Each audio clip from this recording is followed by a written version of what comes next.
The big one that comes to mind for me that everyone listening may remember is the collapse or almost collapse, or what you want to call it, of Silicon Valley Bank. You just do not plan for that. You don't expect that to happen. Your role, fair or unfair in that moment, is to be a steady hand. You may, on the inside, be freaking out, and you may be panicking, and you may be wondering what's going to happen next. But if people can look to you and know that, okay, like at least there's some level of confidence there, I can have some confidence. Hey, it's Michael.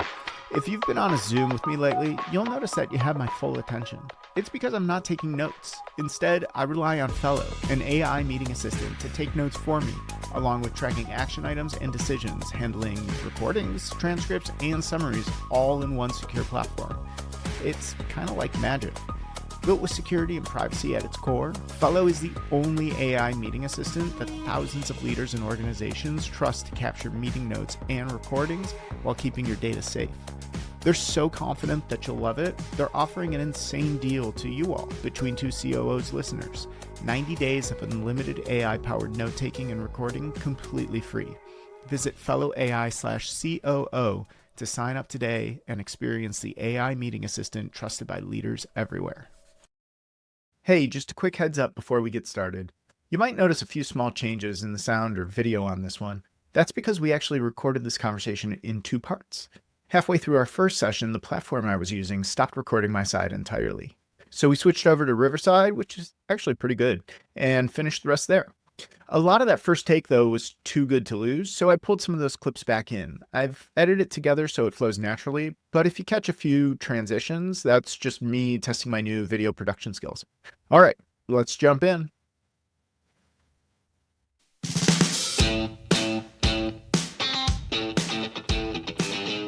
Hello and welcome to Between Two COOs. Today, I have got a really interesting guest, Harris Clarke, the COO of GuideCX. We're going to dive into some fresh angles, and I think you all will love it. We'll be talking about the future of AI in operations, how to stay on top of your game as COO, and some practical insights that I'm personally looking forward to learning from. So let's jump right in. Short and sweet intro because there's so much to talk about.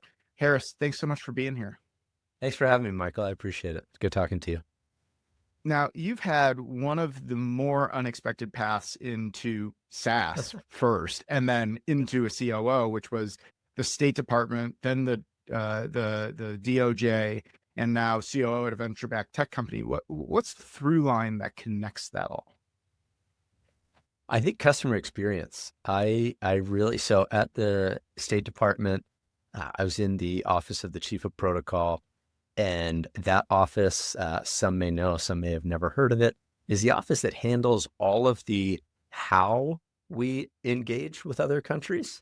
So not the what or the why or, the policy, but how are we going to engage? So when we have a meeting, what does that meeting look like? Where does it take place? What accompanies it? And so it's all about creating a great experience, whether it is a tense meeting or a very friendly meeting. You want to create the right experience, and you want to be really mindful of the experience that you're creating. So I learned a ton there about how to do that. Some fun stories about like building antique cameras that were going to be gifts for other heads of state. And there's a whole vault with all of the gifts that have been received from other countries. But it's maybe for a different podcast. But yeah, it was fun. And I think, again, customer experience. It was, how do you create a good experience for someone else? Yeah. I think I remember that West Wing episode.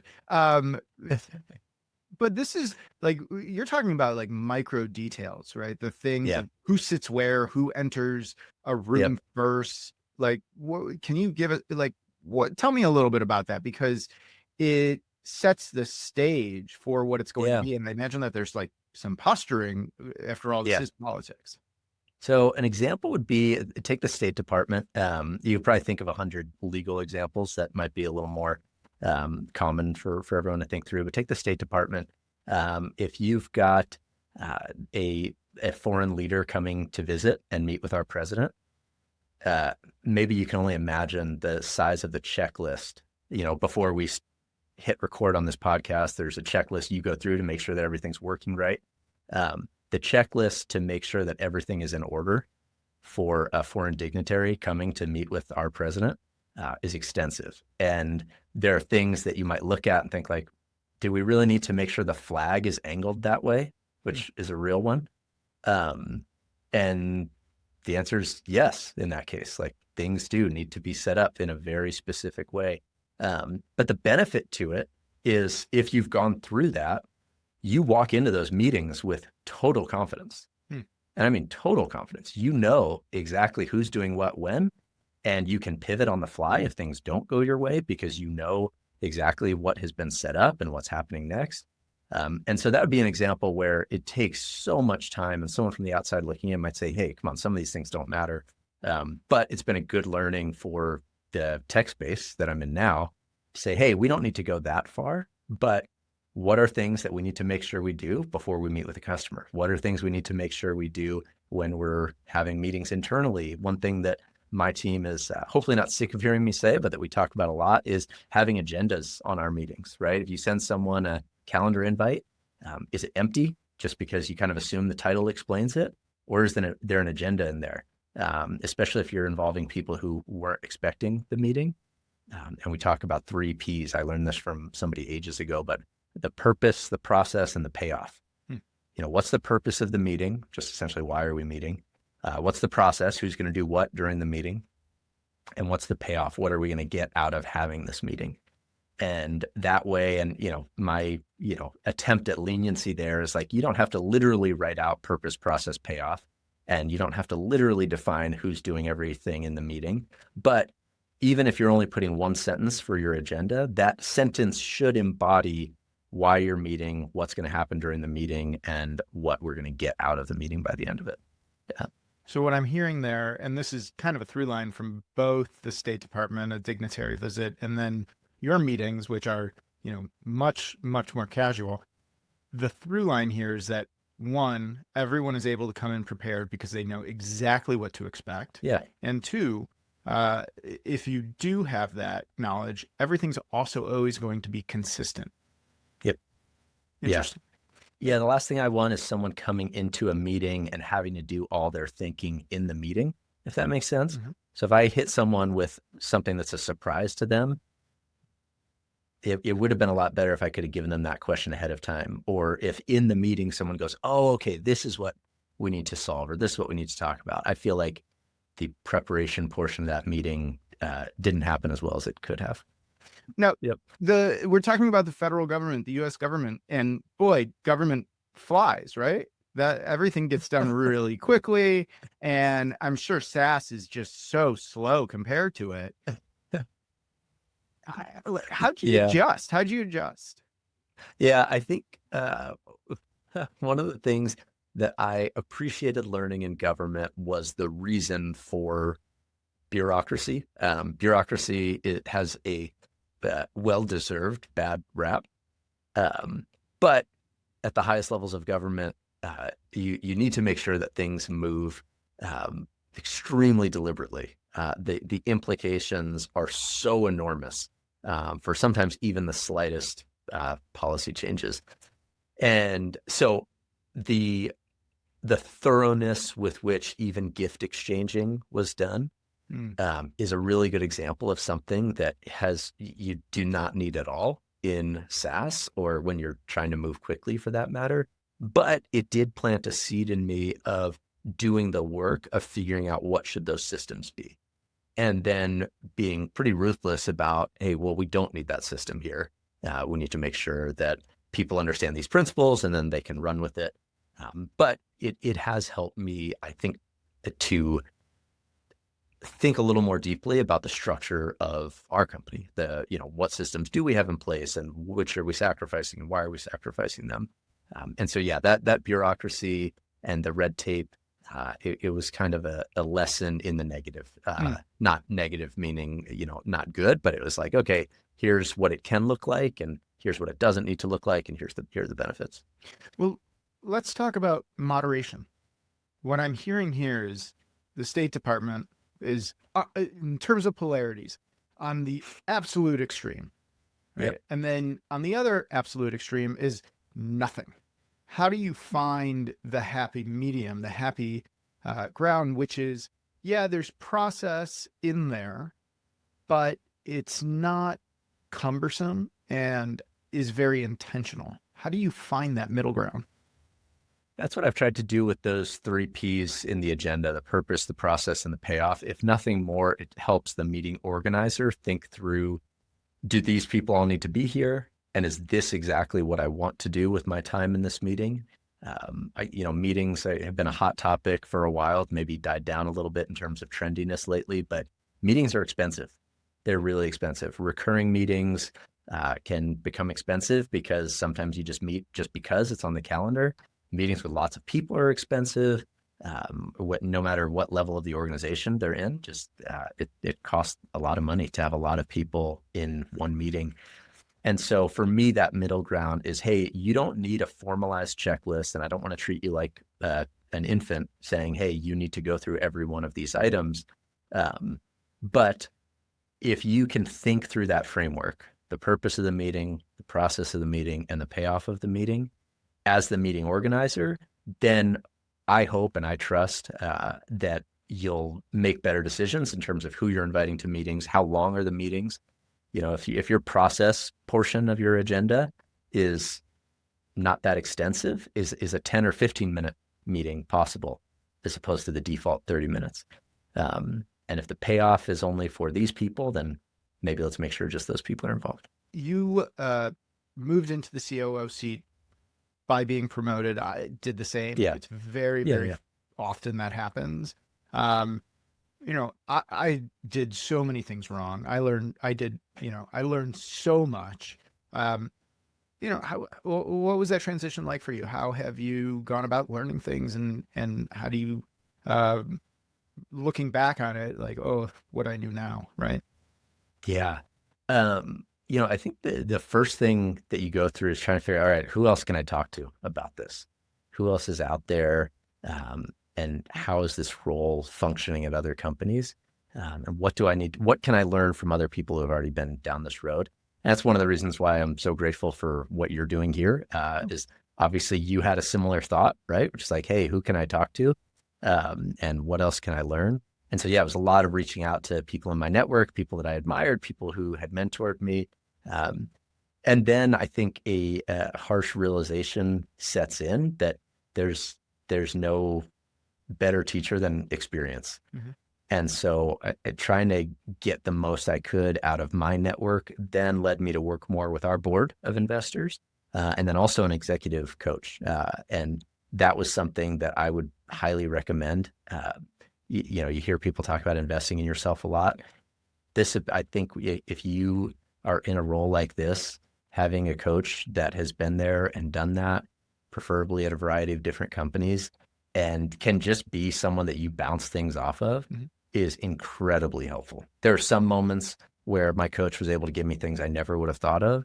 There were other moments where I would have thought of that, but being able to talk it through was exactly what I needed. And to me, both are well worth the investment. Like having that person who is a neutral third party, they're not on your board, they're not necessarily in your network, and they're not your boss, but you can speak openly is critical. Yeah, so valuable. You're working with an executive coach, you're working with your board, they're connecting you. Yep. What's one of those things early on that you've carried on with you? Like, what's one of those lessons where you kind of learned it the hard way and now have gone forth? And I'm putting you on the spot here, making you dig in, but no, that's okay. There is one that stands out, and it's around what may seem basic, but again, I think it's the experience is the best teacher. I think from the outside looking in at a role like this, goal setting in whatever framework you use, whether it's OKRs or anything else, can seem like a really simple exercise. Comp structures, incentives, matching the financial plan to the business plan to the execution of what's actually happening day to day. I think it's really easy to take for granted how much work that takes. And nobody should feel sorry for an executive team. That's the work they have to do. Not trying to paint it that way, but if you don't put in significant time into figuring out what levers you're putting in place then you're going to accidentally put levers in place that you didn't mean to. And whether it's in your comp plans or your one-on-ones that happen in the business, or in your roles and responsibilities and jobs that you're hiring for, you're going to accidentally, get halfway through a year and realize you're way off. And really the only person you have to blame is yourself. So putting in the work early to match, okay, these are the goals that we're trying to achieve. All right, well, these are the teams that we have. These are the job descriptions that those teams need to fulfill. And maybe some of those job descriptions need to change. This is the management that we need of those teams and the reinforcement during the one-on-ones and the type of metrics that need to be looked at. This is the cadence that we should be looking at those metrics. And here's how we'll know if we're on track or off track to hit those goals. I mean, again, there are a million different frameworks. And one thing that I feel like I've learned is that there's no perfect framework for goal setting or kind of that strategic execution. What matters is that you stick to it and that you're clear about what you're doing. If you're clear and you're aligned internally, then you can see great movement and great progress. But if you're not, and you're spending too much time trying to find the exact right goal setting structure, then you never will. Yeah. And so much can get damaged from indecision. Yes. Ooh. And the thing that I always remind myself when it comes to making big decisions are there are very few decisions that can't be corrected. And, Yeah. I basically frame it through, did anyone die? And did anyone go to jail? Everything, like nothing else, like we can walk everything else back. And yeah, maybe we've lost a little time and treasure, but there are very few decisions that are actually catastrophic. And I've always found that important to remind myself, just make the decision. Yeah. Well, I'm always interested in how people end up in the COO seat because there's no direct path to it in any capacity. How did you make the jump from government to the private sector, but also then SaaS? Yeah, so there's one stop in between. I was working at for an insurance broker, and they had this model called insourcing, where they would have a team member work with or work for one of their customers and help take care of the relationship. So that the broker was putting together the benefits packages and the insurance programs for this customer's employee base. And so I would be on site with that company, and I would help their team with everything benefits related. So essentially, they did not have to hire a benefits specialist. I could be that specialist, but I was also managing that relationship and the products that we were putting together for them and things like that. And I got a call out of the blue from a friend of mine who was at a company called Domo, a data and analytics company. And he said, hey, we're starting this CSM program, and I think you'd be good for it. You should check it out. And ever since I was little, I always really liked technology. I was always fascinated by what was new and what was coming out. And so the idea of working in software and in high tech appealed to me right off the bat. But then I was trying to understand this role, and it was interesting how similar it was to what I was doing, trying to help make sure that people are getting the most out of your products, that if they have questions about them, that you're there to answer them, that you can help educate them, and then also manage the relationship and make sure that it is flourishing, that you're growing with them, that they're staying with you. So I was able to make that jump. And then at Domo, worked kind of all over the post-sales side. And one of the big things that stood out to me was and maybe this comes back to what I saw in government, was we would move really fast implementing customers. But then when we got a new customer, sometimes it would feel like we were starting over. And I don't mean that too harshly. It's not like we would literally forget everything that we had just done. But there wasn't a really templatized approach to saying, hey, if we just did this digital marketing use case, for example, again, Domo, kind of a BI tool, you can connect your data, create these dashboards and alerts and conversations around the data.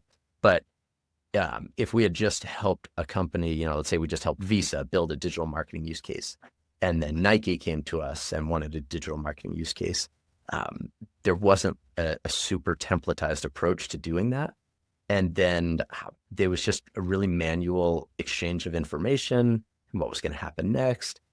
So, I met a gentleman named Peter Ord, who was starting this company, and talked about creating something that was almost like the Domino's pizza tracker for implementations. And it just clicked right away. He had no way of knowing that this was like exactly what I was frustrated by. And so, jumped over and have been with this company since the beginning. So I've seen it kind of grow and have been responsible for helping with each part of the company grow. And so it's been, it's been a fun ride. Fun Domino's thing. So Domino's is headquartered here in Ann Arbor. First off, that pizza tracker, pizza tracker is amazing, right? Yeah. For those of you who really want to understand last mile and operations and great customer experience, seriously, go order a Domino's pizza and do this. And Domino's, you can send the check to me. No, but funny thing about it, Domino's is like this crazy data science company. They take in all of these externalities, time of year, expected climate, and they use it to determine the precise amount of dough that specific, the specific like amount of dough for each location, so that everything is refined. And it's fascinating. And I actually stalked in like a polite, friendly way, the former chairman of Domino's. He was speaking at a conference, and he's like 6'9". And I went up to him and I just asked, because that's what I do. I ask for advice. I said, "Hey, what's the key to leadership that you've learned?" And he looked at me and he just said, "Be really tall." I looked at him, I'm like 5'10". I'm like, well, I'm kind of screwed there. And he's like, yeah, you may want to consider something different. Anyways, so that's my Domino's thing there. That's so good. Well, let's talk about the balance.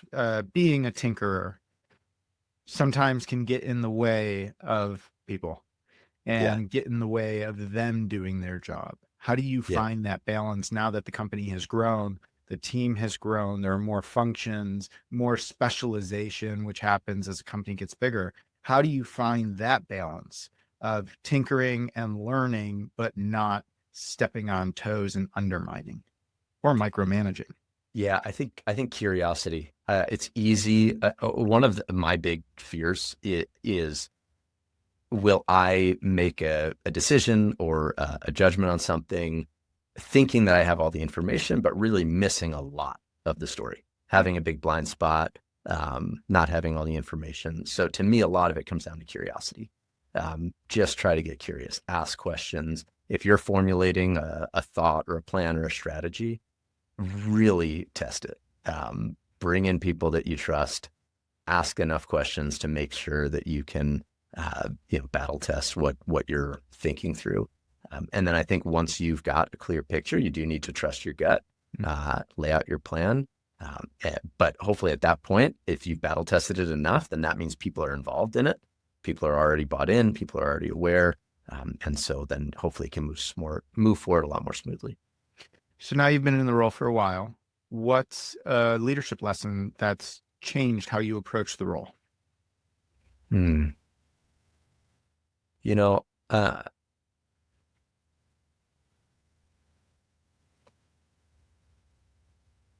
I think that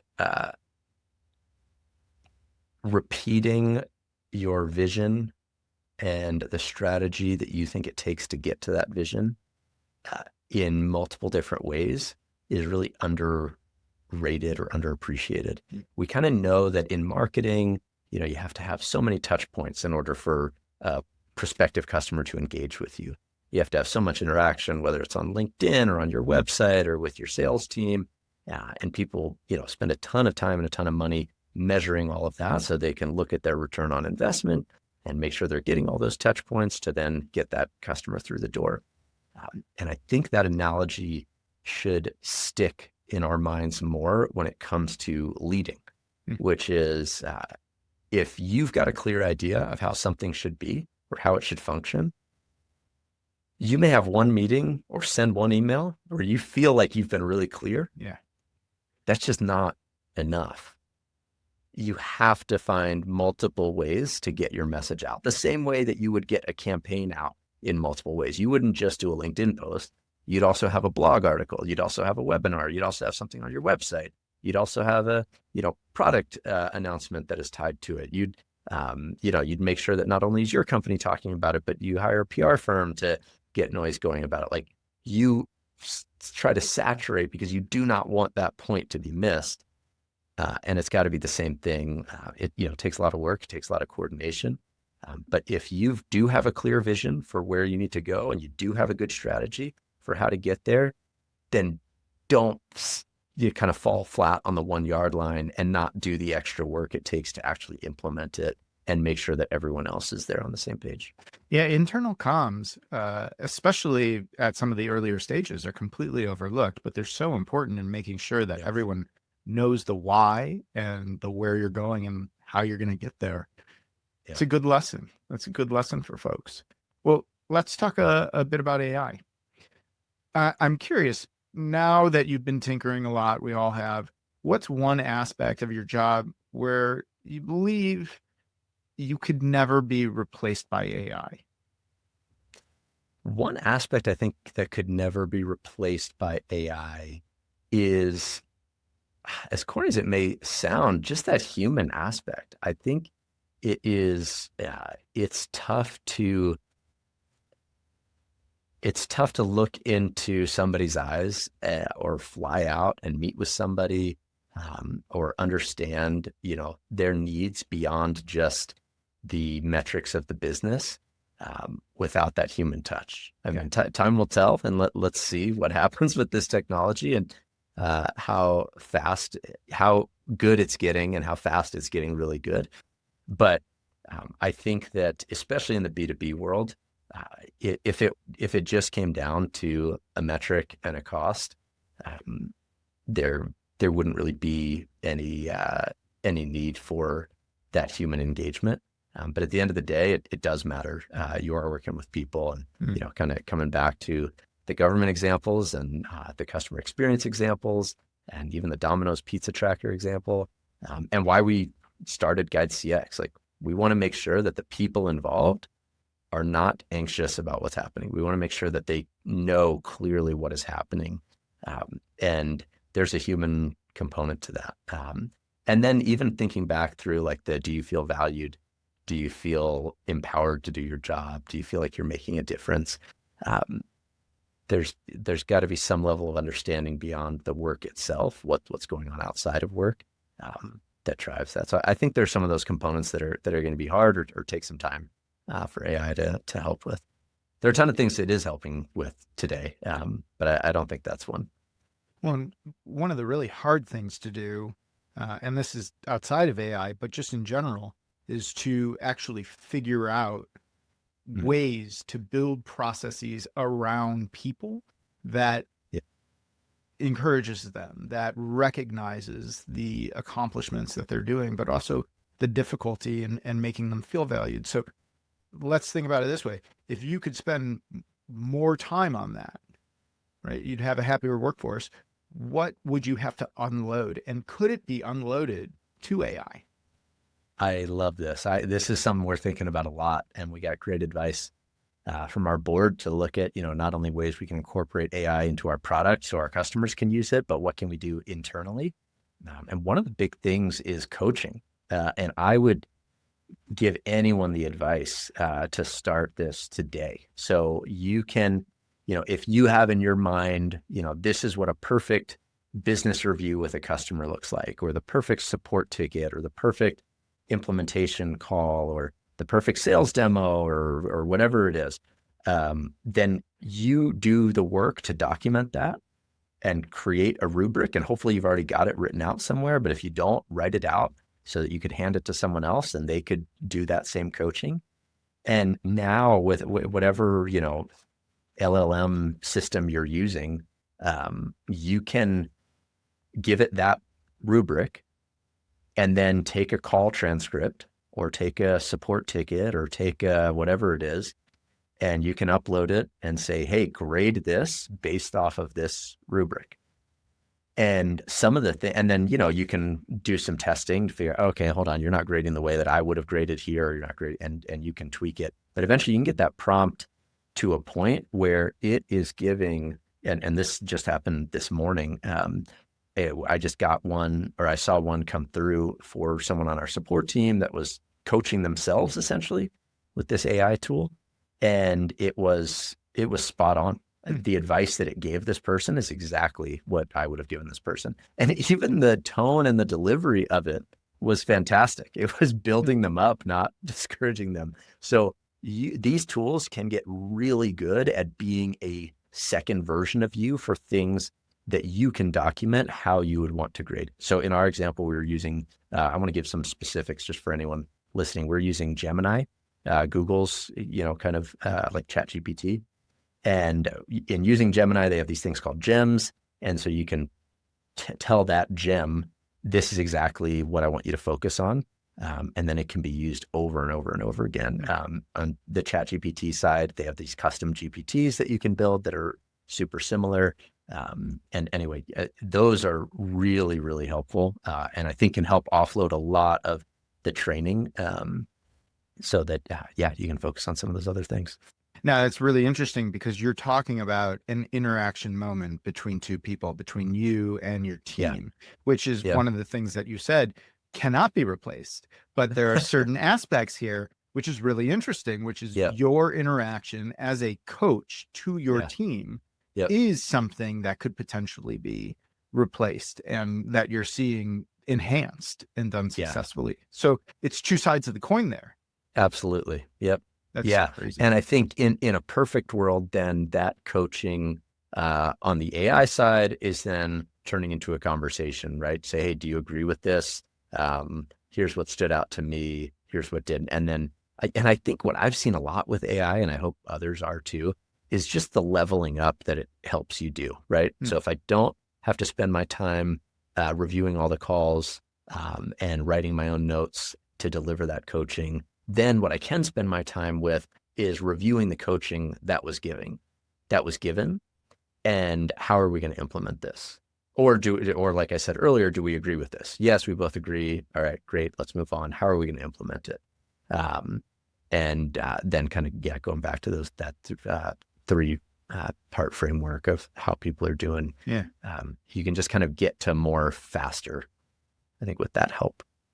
What are some other ways that you've found applying AI in your role in the day-to-day that have been really effective for you? One of the big things that I've been doing is, as you think about updating your investors or working with the rest of your executive team, taking, whether you have weekly or monthly or quarterly updates that you're getting, and putting those in a system. Again, we're kind of in the Google suite of products, so there are other tools like this, but there's something called Notebook LM, where you can upload assets and then essentially use the system to say, hey, what trends are you seeing here or there? And one thing that I really like about it, just for anyone who's wary of AI or cautious of it, it gives you essentially footnotes or it cites its sources. And so as you're reading its responses, you can click through and get a good sense pretty quickly on if its answer is what they call a hallucination, where it's kind of making things up, or if it's pretty accurate, right? So it'll say something like, hey, this particular metric has trended this way, and here are some potential reasons. It will have little footnotes for each of those reasons. You can click in and it'll bring you to the source. So you can get a sense for, oh no, that's not the right source at all, or that's not what that source intended. And you can kind of coach it, or it can give you the confidence to take its summation of things. But so that's been really helpful for when need to putting together some analysis, whether it's for an investor or a team member, or just for your own brainstorming on, hey, what do we need to be tweaking or thinking, what's around the corner? Because you can not only do that with your updates, but you can do that with intelligence that you're getting about the market or how things are happening or what things are shaping up, and just super helpful to have a faster thinking brain right next to you that you can be the one nudging it and prompting it, and it can come back with information that in the past would have taken days, weeks, months to gather, but now you can take a week going back and forth with it and just have a ton of information ready. That's so interesting. And well, let's shift gears a little bit, because we're starting to talk about efficiencies, and certainly with operations, there's a big part of that. Can you give me an idea? What's the operating system that you use, the framework that you use at GuideCX, whether it's OKRs or something else? What do you guys do? Yeah, we have this is another one where, we've kind of used multiple different formalized frameworks. And I think at the end of the day, OKRs is one that speaks to me the most. I love the idea of like the big aspirational target, and then working to achieve those with your key results and seeing how close you can get and not being discouraged, but kind of continuing to press forward and figuring out what you need to adjust. But I think each company is different. And then going back to the idea of just how you beat the drum and how are you making sure that those things are seen and understood throughout the organization. And so for us, we've got kind of an annual strategy that we put together. And then we've got team metrics that are not only kind of coached in the one-on-ones, but also at the bonus level. And then, you've got TVs throughout the office. You've got kind of standard reports that go out. We do a weekly all hands stand-up where each department will report about once a month on things that are going well, challenges they're having, and kind of how they're pacing towards what they're trying to accomplish. And so, trying to be as transparent as possible with all those things, so nobody's in the dark on how things are progressing to goal. Well, let's talk about the annual strategy.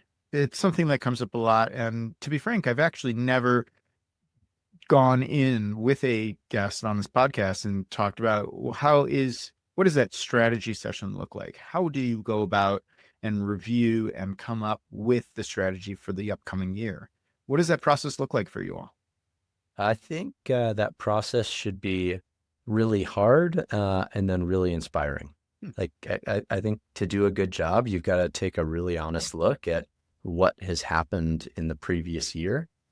And you can't magically do this at midnight on New Year's Eve and be ready January 1st. So you got to start end of Q3, beginning of Q4. And obviously you're going to let the rest of the year play out. But you got to take a hard look at how Q1, Q2, Q3, and however far into Q4 you are. And like every company from Microsoft and Google and Apple and Amazon, down to your company, whoever's listening, every company has challenges. So don't let your ego get too hurt or bruised by the challenges you see. Like, you've got problems, so does Tim Cook at Apple. That the challenge, but where it should get inspiring, is, do you know enough to solve those problems? And if you're close enough to your team, if you're close enough to your customers, if you know your space well enough, then you do. And you should have some confidence sitting with the rest of your leadership team, and hopefully coming with some data and some examples as to what it needs to be done to take the next step forward. And there's that kind of cliche about not boiling the ocean, which I think is really relevant when it comes to annual planning. Like, you may not go from the metric that you're at right now all the way to exactly where you need to get, but what's the next step? And what does that look like? And how can you model that out? And then last thing there is, I think, again, back to the boiling the ocean comment, it's easy to have a ton of initiatives because there are a ton of things to do, and there always are. But if you can keep it to 2 to 3, maybe 4 at the most, then you've got a real shot at doing, again, that last 1 yard of work of really implementing the strategy. If you can keep it simple, if it's high level enough, then as your strategy and your tactics can get a lot more specific, and then you can do a better job of beating the drum throughout the year and making sure that you're setting that goal and that vision. Because people want to see someone not only with the vision, but with the hard work and the optimism to lead them there, Hmm. right? If you've got the vision, but then they don't see your hard work in getting there, or you're not optimistic about how to get there, that bleeds through. But if you can tie those three together and be pushing throughout the year, and not be changing course every month or 3 months, then you can really see a business move. And everyone wants to do well quarter over quarter. Everyone wants to do well year over year. But 5 years is a lot longer than it sounds. 10 years, a lot longer than it sounds. And if you can just be disciplined and doing the right things month after month, quarter after quarter, year after year, then after 5 years, after 10 years, you'll be blown away by how much progress you can make. But if you try to do it all, if you try to stuff every initiative you can think of, then it's not going to work. Let's talk about optimism. How do you balance finding the right amount of optimism, not being over optimistic to where your team is looking at it and going, gosh, Harris is off in the clouds here, but also not being negative and not being super pessimistic? Like, how do you find that balance to, one, have everyone still feeling good, but also being very realistic about perhaps shortcomings? Yeah. I think they say variety is the spice of life. Like you don't want to be somebody who is always, hey, there's never a problem. We're always okay. Everybody, wants to work with somebody who's real. Mm-hmm. And also you deserve to be able to be frustrated and to be concerned or alarmed or whatever the case may be. But I think it matters a lot that you respect and appreciate who gets that side of you, who that, when you're venting or when you need to, work through some things, where do you open that up to? You could open that up to your direct manager. You can open that up to a mentor outside of the company. You could open that up to, spouse or a friend or someone that you trust outside of the company. But, think clearly about, I think in this role, you don't really have the luxury of just spouting off. Like you need to think good and hard about what message you're sending with each interaction that you're having. And so, yeah, I think, you take the time to do that. But then the other thing that comes to mind for me is, realistic optimism is based on being able to see how your vision and your strategy work together. Like if we are going to be the best XYZ in the world, if we are going to conquer this, if we are going to dominate that, if we're going to, be a multi-billion-dollar whatever, well, great. Like how are we going to get there? And I feel most optimistic when I believe in the strategy we have really is the right one to get us there. So this kind of comes back to doing that work of really understanding and taking the hard look in the mirror about what needs to change in the business, and then knowing well enough from your team, your customers, and your industry that you do know what to do to get you there. Because if you have that, I mean, you don't want to, people can tell if you're faking optimism. You don't want to fake optimism. Mm-hmm. But if you can see those pieces all connecting together, then you won't have to fake it. It will be really exciting to come into work even on hard days. So you should make a note when you write your book, Realistic Optimism. That's going to be a great title. It's the next great American novel. Yep. Well, you talked about venting. It can be lonely at the top. And one of the things that you mentioned about being really careful with your words, anyone you interact with as the COO, they're going to remember every single word you say.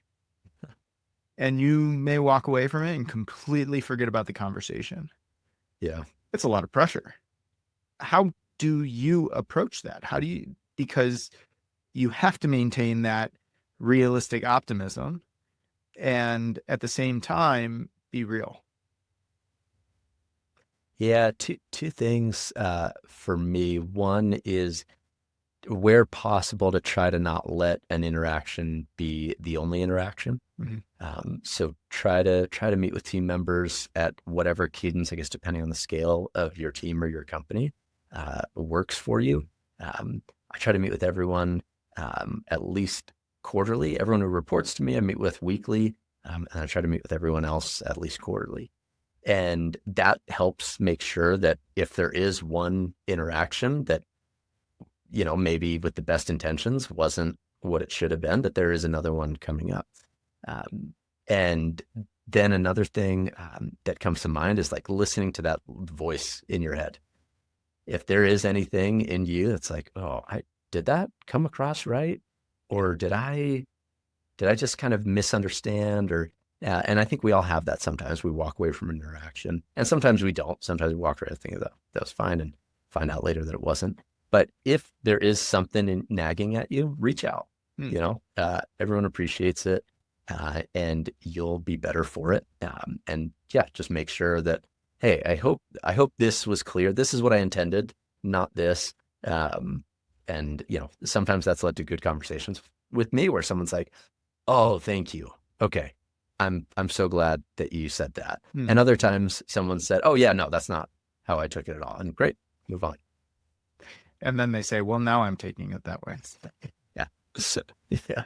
So you hop into GuideCX, VP of VP operations, coming from customer success. What does operations look like at GuideCX? Just what type of COO are you? Yeah, great question.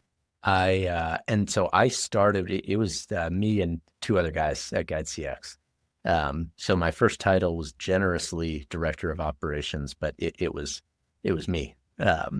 And I again, back to the just kind of itch that I wanted to scratch for a long time of entrepreneurship. This opportunity to take everything that I'd learned at Domo, working with Fortune 500 companies and small companies and going through these big data projects and helping them build out their analytics and make decisions about what they do in their business.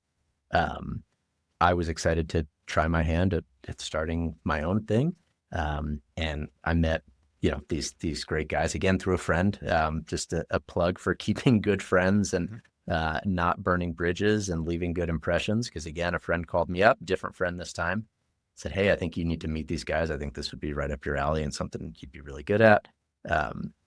And so in the very beginning of what operations looked like was just everything post-sales and just how do we help our customers get the most out of this. GuideCX started this category of onboarding software, client onboarding software. So this is not the HR space of new employee onboarding, but this is onboarding a company from a B2B standpoint.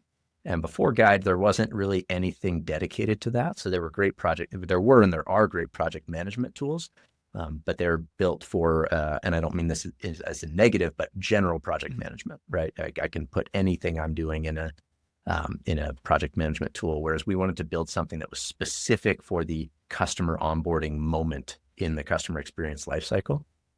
And so when you're starting a brand new type of software, it's really critical that the operational side of the business is not only helping make sure the business runs well, but is making sure customers are getting the most they can out of it so that we can continue to grow as a company. So a lot of it was on the customer facing side to ensure people were getting the most out of it.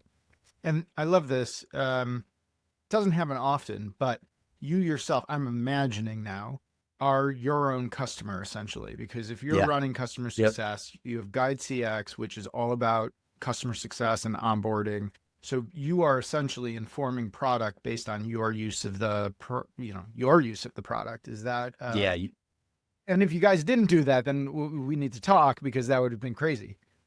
Yeah, you picked that up a lot faster than most people do. You're exactly right. We use it. And we love it. And yeah, we're the first in line in terms of having, not only being a cheerleader for it, but also having enhancement requests for it. Having something that helps you work better with brand new customers is just game changing. So much churn and so much challenge comes from failure to launch, comes from a bad onboarding experience. There are all kinds of studies out there that have been done everywhere from like Forrester and Gartner to more around how most churn actually comes from that first impression comes during the onboarding phase. So whatever you can do to make that work better is much appreciated. And it goes to implementation as well. If it's a smooth onboarding, then Yeah. the implementation is smooth and you're going to be successful with the product. Now, Yep. I love this because you've already, as you mentioned, done the upfront investment of one, acquiring the customer, two, Yeah. going through, when I say acquiring, I mean getting eyeballs on your Yeah. system and getting them interested. Then there's the sales process, then there's the negotiation, then there's the signing, etc. And so not just dropping the ball and lobbing it over now to your implementation or your customer success team, but actually having a similar rigor to how you actually get someone on the platform is genius. Now, you talked a lot about automation there. Certainly, we're coming back to AI at this point. Yeah. AI is great at doing certain things in this case. How are you all embracing it within the product itself? Like, and also just how do you think about this when it moves so quickly and there has to be investment? Yep. How do you approach that? Yeah. Depending on when this podcast airs, people will either already have or about to have. We want to use, and I guess zooming out for a second, you make a great point about how fast this technology lets people move. It is so critical, going back to the strategy segment of our conversation, that you know what to prioritize. Because you could spend so much time implementing AI technology in something that is just not that meaningful to your team internally or to your customers externally or to the market that you serve. And so all these tools, no matter how great they are going to depend on your ability to make good decisions. They're going to depend on your ability to prioritize what really matters for your business. And so for us, one of the things that really matters is helping those individuals who onboard new customers have superpowers. We want them to have a sidekick. We want them to have a genius analyst sitting with them who can analyze the sentiment of the customer, who can run through not only the forecast of the project, but can also provide mitigation plans and then enact those mitigation plans, and something that can really help take over and drive when it can sometimes be challenging to engage your customer, as surprising as that may be. They just bought the software, but sometimes it's hard to, because guess what? They have a day job. And so AI that helps you not only see at a programmatic level what's working and what isn't, but at the individual level, and then at the individual, not the individual company level, but also the individual people that you're working with at that company, what's really moving the needle for them, or where we need better engagement or not. We got a lot of fun things coming in that world. So prioritizing what really matters in this case. And that also goes back to your strategy sessions, all of these things. So certainly with the strategy session, that is broader, as you discussed, it's more macro, 10,000 foot. And then in terms of the implementation with AI, that's going to be much smaller, or rather not necessarily smaller, but much more micro in terms of achieving those strategies. I don't really know where I was going with that, but there's some sort of distinction there. I'll probably cut that part, but super interesting. Well, Harris, it's time for my last and favorite question. We've all had those moments in the seat where we've seen something just completely bonkers, something completely wild, and thought to ourselves, I never thought I'd see that. What's one you can share with us? Yeah, there's a long list, but one immediately comes to mind. And I would just say, you will see lots of things that you thought that you never would expect to see, or things you didn't think you should have to see. But the big one that comes to mind for me, that everyone listening may remember, is the collapse, or almost collapse, or what you want to call it, of Silicon Valley Bank. That was the bank that we were using, and that is just not you just do not plan for that. You don't expect that to happen. The stress of making payroll or not, or just the fear of the unknown. I think that happened on a Thursday and turned into a lot of people's worst professional weekend. And one thing that I learned through that that has also translated into other unknowables or unforeseeables that have come up along the way is that your role, fair or unfair in that moment, is to be a steady hand. You may on the inside be freaking out, and you may be panicking, and you may be wondering what's going to happen next, and save those conversations for your executive coach, for the people that you trust in your personal life. But you have the responsibility as a leader in that seat to put a plan together and create a clear vision for what's going to happen next without blowing smoke, to the theme earlier of being transparent. There are some things you don't know and some things you do know. But if people can look to you and know that, okay, like at least there's some level of confidence there, I can have some confidence. And a lot of those moments are really tricky because the business can't just stop working, right? You can't, and in some things that are, as extreme as that, if people are panicked to a certain degree, they can't do their jobs. How am I going to get on this call with this customer? How am I going to write this line of code? How am I going to prepare for this sales demo if I'm worried about, tomorrow? So you have the responsibility to be the steady hand and over communicate what's happening. It's really easy, I think, for a leader to assume that if I communicate it once in one way, everybody understands and we're good. But that is not the case. And you can look at all sorts of, neuroscience from the marketing world or from behavioral scientists or change management experts. You need to communicate the same thing in multiple different ways over and over and over again. So if you sent out the best email of your life, great. You need to follow that up with an in-person statement for an all hands, or you need to follow that up with an open Q&A session. Or you need to follow that up with individual Slacks to team members, or you need to, repeat the same email a few different times over the next couple of weeks. You need to beat that drum over and over and over again because people are going to miss it. People are not going to be paying attention. They'll only get part of it. And also one thing I've learned, the more you're able to repeat what you think is the same thing, you refine it better. So you will get better at clarifying, and as you get more information, inserting that new information into the same message. And so, yeah, you've got to take the responsibility, again, fair or unfair as you may see it, to be that steady hand and to be consistent and frequent in your communication methods, and just in making sure that people are on the same page. Wonderful. Well, Harris, this has been awesome. Thanks so much for coming on. Hey, Where thank you. can people keep up with you and learn more? Yeah, I'm always happy to talk more specifics or in detail with anyone. So yeah, reach out on LinkedIn.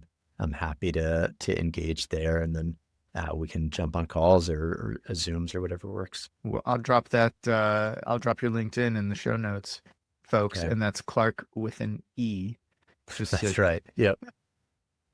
Well, there you have it. Thank you so much to you all for listening Thanks, to Between Two COOs. And I'm your host, Michael Koenig. Very special thank you to Harris. Thanks so much for joining me. Tune in next time for our next COO chat on Between Two COOs, and be sure to subscribe on Apple Podcasts, Spotify, or wherever you listen. And if you have a minute, drop us a review so others can get great advice from phenomenal COOs like Harris. Thanks for listening. Tune in next time. And until then, so long.